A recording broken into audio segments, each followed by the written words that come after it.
Welcome back, guys. Reaper here from Task Force Kilo Airsoft, and this video was requested by a few of the viewers here that basically asked, what sort of helmet I'm using and what setup I have. And after going back and looking at my loadout videos, I realized that either one, I completely forgot to talk about it, or two, I mentioned it briefly, but the camera angle cut off a lot of it. So I'm trying to do a makeshift quick video before I go to work here.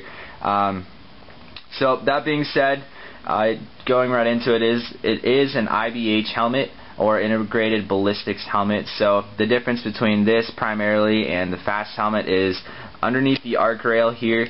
The IBH helmet has, let's see if I can show you, this little tab coming down. The fast helmet will just be completely straight. So I preferred this over the fast helmet. I mean, not a huge difference. However, this helps to keep my comms. I actually don't have any at the moment, but I've tried multiple on. I just don't have $80 to spend. But I like the contact twos or anything of the sort that cover both ears, and this piece here helps to actually keep them on my ear when I'm running. So I was surprised at how many of my buddies with the fast helmets, right out of packaging, when they put their helmets on with the comms and went to a match, it was kind of bouncing around, knocking their comms forward, and then that would just become a frustration. So I was happy with that. I'm happy with my purchase, and again, it's a personal preference, but I think it looks cool that way. So anyway, it came with all the Velcro and of course the arc rails pre-drilled and installed, so that's another nice feature. You can order them separately if you do not have them on your helmet currently. However, it can be a little bit annoying because you have to make sure they're lined up perfectly on either side. You don't want one higher or lower than the other because that just looks stupid. So it came with those. It came with the little adapters here. There's a Picatinny slide-in adapter on the other side. The front of the helmet has the NVG mount. So I was happy with that, as well as the bungee restraints for the night vision.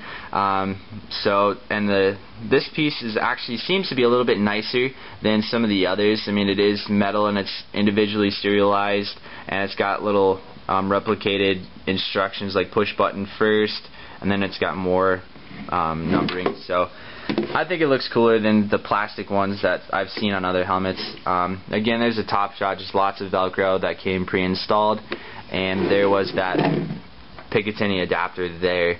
So, and it also came with the head locking clips for goggles, which I thought was a nice touch too. But I think all the arc rails come with those anyway.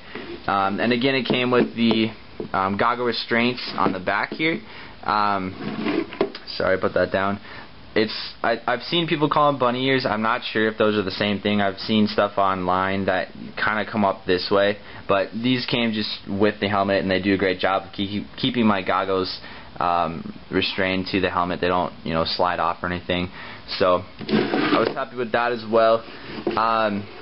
So otherwise, I mean, it's pretty much original out of the packaging. I do have the reverse American flag on my right side. The other side, which I showed, is my blood type patch, excuse me. And then on the back, instead of getting a VIP strobe or an MS 2000 military strobe, I decided to go the cheap route, and it still functions pretty well. It's an E-gear distress signal. It's for rock climbing and hikers and stuff. It's completely waterproof, and it's shockproof and all this good stuff, and it's actually visible up to 1.5 miles or more.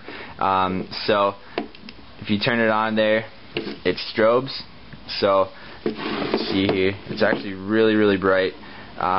Works great for night games. And then a goofy thing is, if you turn it, take this completely off, take the battery out and flip it and put it back in, it actually stays on constantly and does not strobe. But I usually just use it as the strobe for either marking me as being eliminated in a night game, since dead rags are pretty much useless, or just an added realism factor. So other than that, I mean, that's pretty much it. I got it for $15 at the Eddie Bauer store. It's a lot cheaper than any of the VIP strobes or MS 2000 strobes. So, and I like to keep my helmet a little bit lighter. So, but otherwise, that is it. So I appreciate all the questions and everything that I'm getting. I always love helping people out. So please, if you have any more, give me a shout and I'll do what I can to either give you a better review, a better picture, or give you the answers from what I know to help you guys out as well. So thank you for watching as always, and be sure to check back, and if you need anything as far as questions or comments, just let me know, and always please be respectful. So thanks again.